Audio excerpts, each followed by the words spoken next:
நம்ம என்ன பண்ண போறோம்னா ஒரு ஹோம் டெக்கர் தான் பண்ண போறோம்.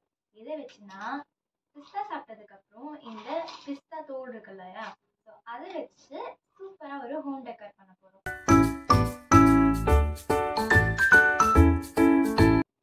ஓகே, ஃபர்ஸ்ட் இதுக்கு என்னெல்லாம் தேவைன்னு சொல்லிடுறேன். ப்ரஷ் பென்சில்னா இந்த ஆல்கஹால் மார்க்கர் எடுத்துக்கோங்க, நமக்கு இதை கலர் பண்ணணும். அடுத்து வார்னிஷ் லாஸ்ட்டாக அடிக்கிறதுக்கு. நெக்ஸ்ட் இந்த மாதிரி ஒரு ஆக்வா ப்ளூ கலர்ல ஒரு பேப்பர் எடுத்துருக்கேன், ஆரிகேமி ஷீட். நெக்ஸ்ட் நம்ம வீட்டில் இருக்கிற கார்ட்போர்ட். இப்போ அந்த கார்ட்போர்டில் வந்து நான் ஒரு பாட் ஷேப் மாதிரி வரைஞ்சிருக்கேன். இன்னும் கொஞ்சம் கூட பெருசாக வரைஞ்சிக்கோங்க.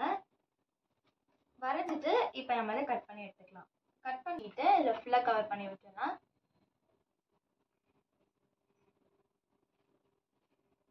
இந்த மாதிரி ப்ளூ கலர் ஷீட்டை வந்து ஒட்டிட்டு இதுக்கு வெளியில் அவுட்லைன் கொடுத்து விட்டுருங்க. நெக்ஸ்ட் நம்ம என்ன பண்ண போறோம்னா நம்மளோட ஃபிஷ்ஷஸை ரெடி பண்ண போறோம். எதை வச்சுன்னா இந்த பிஸ்தா தோல் வச்சுதான். இந்த மாதிரி தோல்லாம் எடுத்து வச்சுட்டு இப்போ நம்ம அதை கலர் பண்ண போறோம். உங்களுக்கு எத்தனை மீன் வேணுமோ அந்த மாதிரி உங்களுக்கு எத்தனை வேணுமோ அந்த மாதிரி எத்தனை வேணுமோ அத்தனை தோல் எடுத்து வச்சுக்கிட்டு இந்த மாதிரி ஸ்டோன்ஸ் மாதிரி ரெடி பண்ணிட்டேன். அண்ட் ஆல்கஹால் மார்க்கர்ஸ் எல்லாம் வச்சு கலர் கலராக பண்ணி ஃபிஷ்ஷஸ் ரெடி பண்ணிட்டேன். நெக்ஸ்ட் நம்ம இதை ரெடி பண்ணுறதும் இது வந்து இதில் ஒட்டுறது தான். வாங்க பார்த்துக்குமோ கலர் கலராக இருக்கிறது மாதிரி அப்படியே வரைஞ்சிக்கலாம்.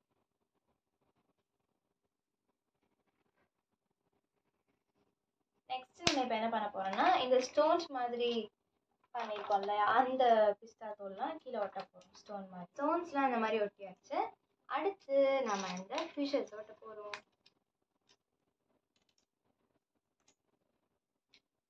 இல்லையா. இதுக்கெல்லாம் வார்னிஷ் அடிச்சுக்கிட்டா சூப்பராக இருக்கும். ஸோ அதனால் வார்னிஷ் அடிச்சிருக்கேன். ஸ்டோன்ஸ்க்கெல்லாம் அடிக்கலை, அது வந்து அப்படியே கொஞ்சம் விட்டுட்டேன். மெட்டாலிக் அடிச்சிருக்கனால மெட்டாலிக் போட்டுட்டு நம்ம ஃபிஷ்ஷஸை ஒட்டிடலாம். முன்னாடி டெய்ல் எல்லாமே வரைஞ்சி சூப்பராக என்னோட ஃபிஷ்ஷஸ் ஆக்கியாச்சு. கண்டிப்பாக வார்னிஷ் அடிச்சுக்கோங்க, இது நல்லாவே நான் பெட்டர் லுக் கொடுக்குது. சூப்பராக அப்படியே ஷைனிங்காக இருக்குது பாருங்க. எப்படி ஸ்டோன்ஸ்க்கு நான் அடிக்கலை, அப்படியே கொஞ்சம் மெட்டாலிக் லுக்லேயே இருக்கட்டும் அப்படின்னு விட்டுட்டேன். ஃபிஷ் பாட் மாதிரியும் இருக்குது அண்ட் அது ஒரு வால் டெக்கர் ஆல்சோ.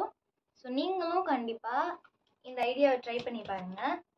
பிடிச்சிருக்கு இந்த வால் டெக்கர். நம்ம எங்கே வேணால் அதை அப்படியே ஸ்டிக் பண்ணிக்கலாம். வீட்டில் இருக்கிற இந்த பிஸ்தா தோலை வந்து நம்ம அப்படியே இப்படி ஒரு வால் டெக்கராக சேஞ்ச் பண்ணிட்டோம்.